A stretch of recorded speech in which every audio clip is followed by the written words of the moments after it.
Ilang usapin pong may kaugnayan naman po sa kapakanan at kaligtasan ng mga estudyante ang tinalakay ng mga ahensya ng pamahalaan sa Dagupan City bilang bahagi ng paghahanda para sa nalalapit na pagbubukas ng klase. Kabilang sa mga binigyang pansin ang anti-bullying campaign, anti-drug advocacy, road safety measures, at mas maigpit na regulasyon sa operasyon ng mga PisoNet kaugnay sa exposure ng mga bata sa hindi angkop na online content.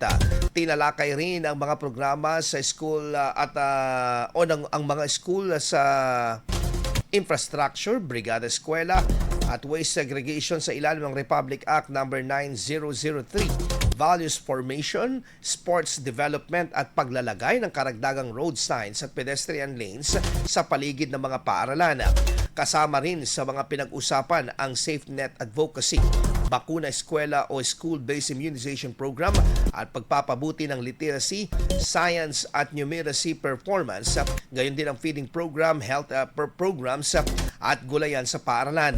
Dumalo sa pagpupulong ang Department of Education, Dagupan City at iba't ibang ahensya ng pamahalaan. IFM News. IFM News. IFM News.